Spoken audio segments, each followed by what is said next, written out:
Yine bir assalamu aleyküm. Yine bugünkü video obzorumuz 3. video obzorumuz Erez Qalada. O da qalasa iniş gördü. Şu joy satılıyor. Opşi yer meydanı 1 gektar. Ekranda nomerlerini kaldırıyan bemalol telefonlaşsanız. Opşi bölüp çürük görsötüyorsun. Yine boş duran yerim şöyle değişli bir yerleri. Opşi direk bağ var. 30 sotuk bağı var. Yoruncosu var. Su, sivet tayar. Yine bir cayın üstünü. Aynı için söküp alıp başka yere göçürülür. Şu 1 gektar cayı bilen koşup hasapanda 1 gektar yer meydan. Ağaylar biznesi işleseniz hem böyle bir yerde suyun problemi yok, sivet problemi yok. Yani direkt bak, şu direkleri bilen koşup satıyor. Ekranda nomer kaldırıyan, gelişip alıveriyorsunuz. Yetmedik pulunuza karıştıralım. Yine bu malhanam şu öğü değişli. Şu. Yine bu tarafta da bir cay orun tayar.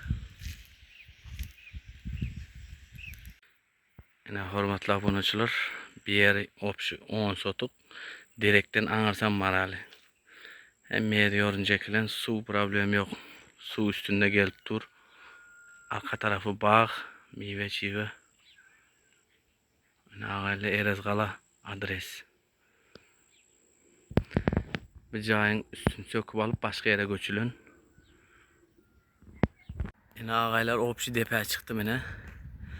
Bir anda o odunu yandağı polni mal baksanızdan oluyor bu tarafta. Yine şu yer meydan şöyle değişli.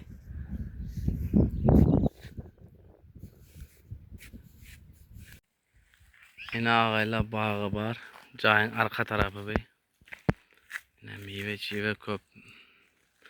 Naşvati, alma, erik. Opşe milat var şurada.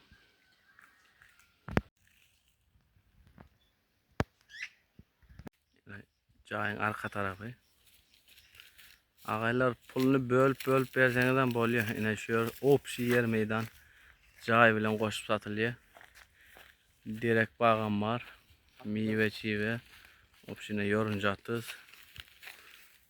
Opşi satılıyor ağaylar. Ekranda nomer kaldırın, gelişip alıveriyorsunuz. Telefonda gepleşeceğiniz bakarsınız.